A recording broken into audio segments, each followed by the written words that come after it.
Hello, and welcome to Basics of Starfinder Tactical Rules Part 1, Concealment and Awareness. Concealment is a game term that represents conditions that make it more difficult to see your target. Anything that hinders your senses could apply a penalty and make it more difficult to detect the presence of an enemy or attack it. Squares that block line of sight but do not block line of effect grant concealment. Squares that block line of effect grant cover, which will be discussed in detail during the next module of this series. The most common sources of concealment are lighting and atmospheric conditions, such as smoke, heavy rain, or a sandstorm. For example, if a creature is standing in a darkened room or even a large shadow, they could have concealment from other creatures. Concealment might also be provided through gear and class abilities, like smoke grenades, digital camouflage, or an operative's cloaking field. Or through spells such as fog cloud and invisibility. It could even be granted by poisons or diseases that inflict blindness on their victims. To determine whether a ranged attack faces concealment, choose any corner of the square your figure occupies and draw targeting lines from it to all four corners of your target. If any of these lines pass through a square or the border of a square that provides concealment, then the attack faces penalties due to concealment. For melee attacks against adjacent enemies, targets only have concealment if they are entirely in squares that grant concealment. For melee attacks against targets that are not adjacent, for example if you are using a reach weapon such as a long spear or for a very large monster who can make melee attacks 2 or more squares away, for those situations you apply the range attack guidelines for determining if there is concealment, even though it is technically a melee attack. Targets with concealment impose a mischance on their attackers. Mischances are triggered after a target with concealment is hit by an attack. Unlike cover or other conditions that impose a penalty directly to the attack roll, concealment does not modify the attack roll itself, but instead is made after and only if the attack roll resulted in a hit or a critical hit. In most situations, the mischance for concealment is 20%. Which means after an attack versus a target with concealment rolls a hit, the target of the attack rolls 1d100, and if the result of that roll is 20 or lower, then the hit is overturned and instead ruled a miss. Let's start with an example. Navasi is battling a space goblin and his Kasaric pet. The room is well lit, so no squares between her and them grant concealment. The goblin then gets a little bit tricky and shoots a pipe running the length of the wall. It bursts open and fills the area around it in smoke. The smoke isn't so thick that Navasi completely loses sight of her opponents, but it's enough to make targeting her foes a little more difficult. The squares that are filled with smoke grant concealment and a 20% mischance. We start by drawing targeting lines from one of Navasi's corners to all four of the goblin's corners. Since at least one of these lines pass through a square that grants concealment, the goblin has concealment against Navasi's attacks and imposes a 20% mischance. She makes her attack roll and gets a 17, which is enough to hit the goblin. But then the GM rolls 1d100 for the goblin, and if that roll is 20 or less, then Navasi's attack is overturned and ruled a miss, and if that roll is 21 or higher, then it stands and remains a hit. In our second example, Navasi targets the Kasaric. Again, we draw targeting lines from one of her corners to all four corners of the monster, and even though half of the Kasaric is outside of the smokescreen, at least one of the targeting lines passes through a square that grants concealment, and therefore there is concealment on this attack too. This may seem a little bit counterintuitive. You may be saying to yourself, well, why doesn't Navasi just shoot the half of the monster that's not in the smokescreen? And that makes sense. But keep in mind that defense scores are calculated based on the assumption that you have a clear attack on all of the creature. The larger the target, the lower their defense scores. So if you hinder an attacker's ability to target all of a creature, they should face a penalty as the portion that they are targeting is smaller than what is accounted for in its armor class. In our third example, Isef draws a plasma sword and runs into the smoke and slashes at his enemies. Since he is using a melee weapon and his targets are adjacent to him, these enemies only receive the benefits of concealment if all of their squares grant concealment. Since the goblin is only one square, and that square is in the smoke and grants concealment, then the goblin has concealment against Isef's attack. But only half of the Kasaric squares are covered in smoke, therefore there is no concealment opposed against Isef's melee attack against it. In our last example, Raya the Technomancer runs into the room, hurls a battery into the smokescreen behind her enemies, and casts the explosive blast spell. The battery detonates inside the cloud, and Raya was outside the cloud when she threw it, but neither the goblin nor the Kasaric receive any benefits of concealment against this blast. Why is that? Because concealment grants a mischance imposed after an attack roll hits a target. But there is no attack roll here. Instead, the goblin and the Kasaric are making reflex savings throws against the spell, and therefore there is no trigger for a mischance to be rolled. It is worth noting, however, that the Kasaric would receive the benefits of cover from the pillar behind it, but we'll discuss how that works in our next module. If an attacker has line of effect to a target, but no line of sight at all, then the target has total concealment. For example, the target is in an empty pitch black room. You can't see the target at all, so there's no line of sight. And there are no obstacles in the room that would physically prevent an attack, so there is line of effect. An attacker cannot target an enemy who has total concealment, but they can attack the square where they think that enemy is in. In cases where the target has total concealment, the attacker rolls an attack as usual, and if it turns out that the target is in fact in that square and the attack roll hits, then the target has a 50% mischance instead of the usual 20%. So let's look at this in practice. Isef is confronting a group of goblins in a spaceship. The room is well lit, so he has both line of sight and line of effect to the goblins, therefore neither of the goblins have concealment from him. On the first goblin's turn, it runs to a computer terminal, kills the lights, and plunges the room into complete darkness. Isef isn't sure what the second goblin does on its turn, but thinks he heard the pitter-patter of little goblin feet moving. On Isef's turn, the lights are still out, so he has no line of sight to the goblins, which means both goblins have total concealment against his attacks. Last time he saw the first goblin, it was standing at the light switch, so even though he can't actually see the goblin to aim at it, he decides to shoot at that square and hope for the best.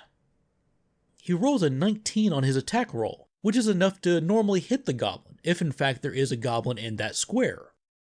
The GM rolls 1d100 in secret. On a 50 or lower the attack misses, and on a 51 or higher the GM reports a hit, but only if the goblin was in that square to begin with. If the goblin was never actually in that square, then he makes the 1d100 roll in secret and just tells the player you didn't hit anything, regardless of whether or not there is a creature who's in that square to be hit. Also, it's worth noting that even though these goblins have total concealment against Isef, Isef doesn't have any concealment against them. Why? Because goblins naturally have dark vision and can see just fine with those lights out.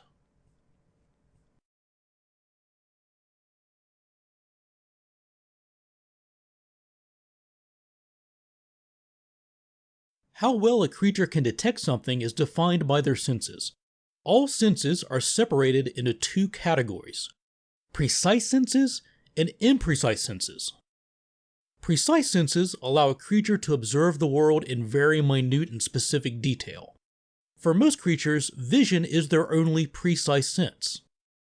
Imprecise senses allow a creature to perceive some details in the world around them, but within limitations and not as nuanced as precise senses allow. Smell, for example, is an imprecise sense for most creatures. There are 4 states of awareness that can be encountered during gameplay. These states determine things such as which creatures you can interact with, which targets you can attack, and whether or not a creature is taken by surprise in combat. The first state of awareness is called unaware. When you are unaware of another creature, you don't even know it's there.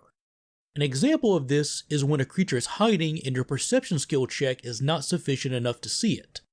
You cannot directly attack a creature you are unaware of, but it might be affected by area effects.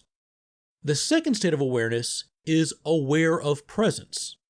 You know another creature is nearby, but you don't know its exact location.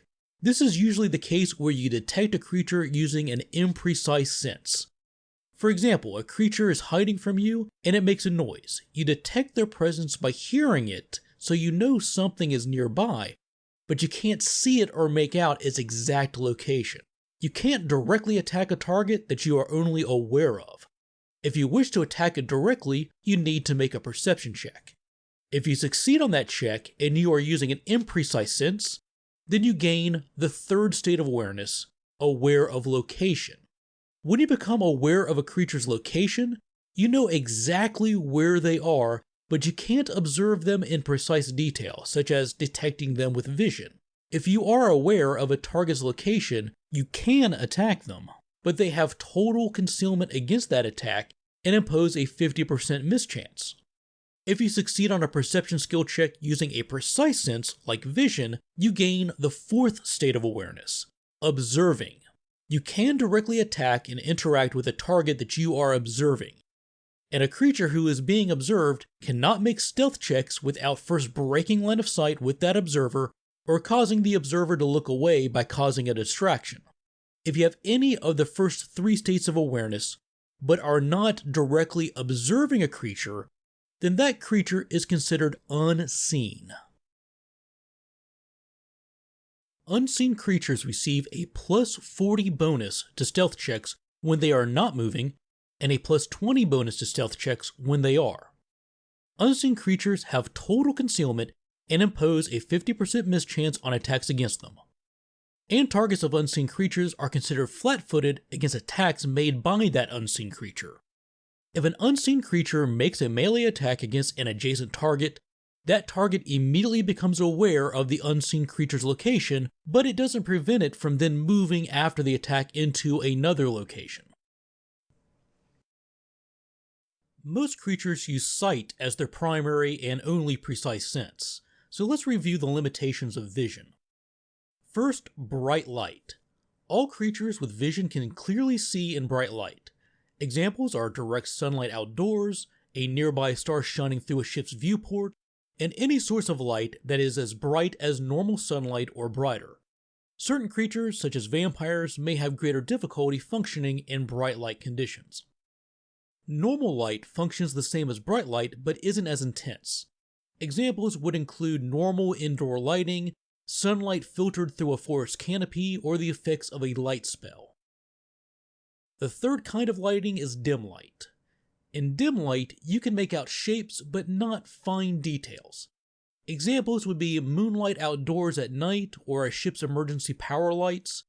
Creatures in dim light have concealment and gain a 20% mischance against attacks. Creatures in dim light can also attempt stealth checks. However, creatures with low light vision, dark vision, or blind sight treat dim light conditions as if it was normal light and therefore do not face those concealment penalties, and targets in dim light may not attempt stealth checks against those creatures who have low light vision, dark vision, or blind sight.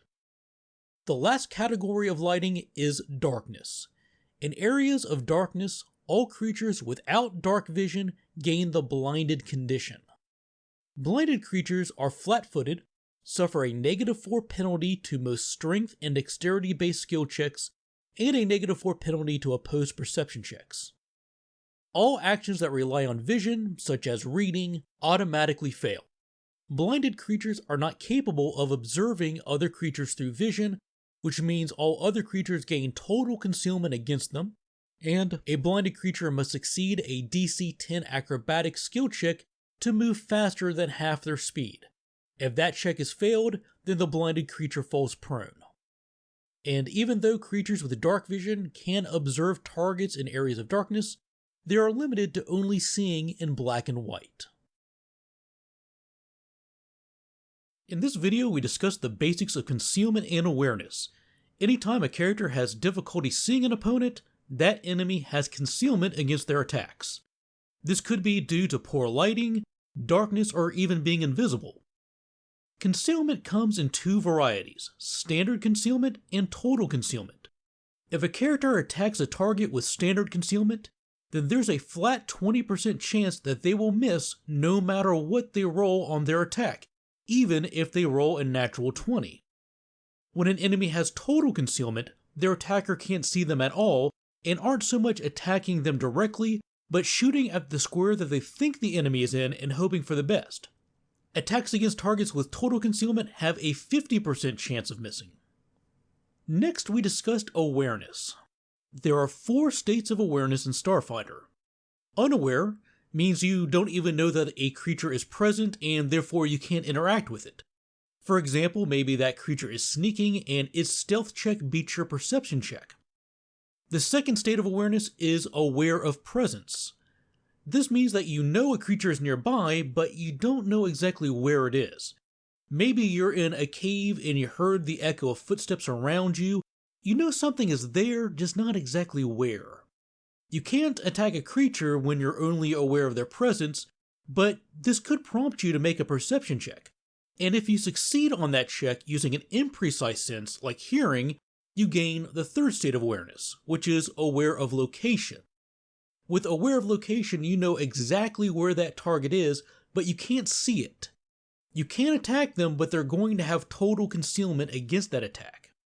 And if you succeeded that perception check using a precise sense, like vision, then you gain the fourth state of awareness, which is observing, and then you can see them and attack them as normal. With that, we'll bring this module to a close. If you found this video helpful, please give us a like, and don't forget to click the subscribe button and the bell so that you don't miss out on any of our future videos. If you have any thoughts or suggestions, feel free to leave them in the comments below or send them through our Twitter or Facebook pages. If you'd like to use some of the maps that we feature in our videos in your own games, you can find them at Maps of Mastery and 0 Hour. Links to those sites may be found in the description. Thanks for watching, take care, and we'll see you soon with more basics for your favorite games.